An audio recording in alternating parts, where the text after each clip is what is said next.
지난 주말 발생한 이태원 참사의 충격은 시간이 흐를수록 더욱 커지고 있습니다. 현재까지 집계된 사망자 수는 154명인데요.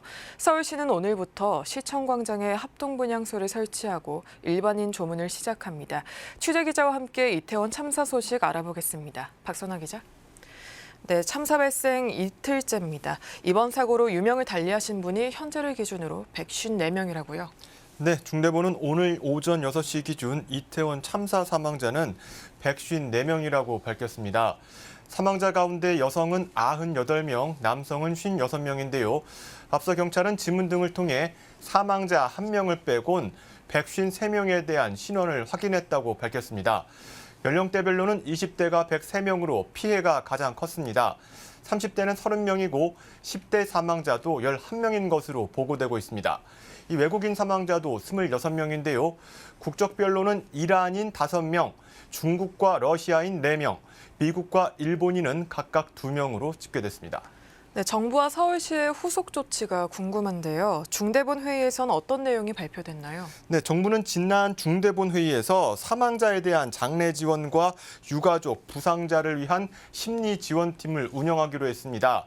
치료 중인 부상자에게는 가용할 수 있는 의료 자원을 총동원해 추가 피해를 막겠다고 밝혔는데요.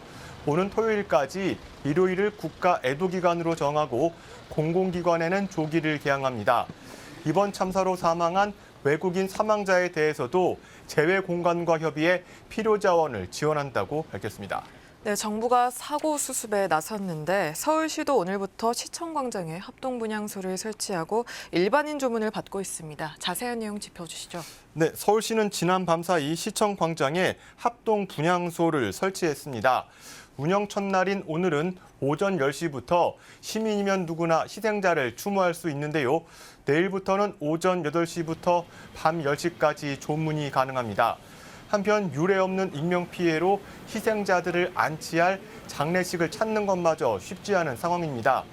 희생자들은 수도권 병원과 장례식장 40여 곳에 나뉘어 이송됐습니다. 빈소도 부족합니다. 현재까지도 장례 절차를 시작하지 못한 유가족이 적지 않은 것으로 파악됐습니다. 이에 따라 서울시는 유가족에게 장례 절차 지원을 위한 전담 공무원을 배치한다고 밝혔습니다.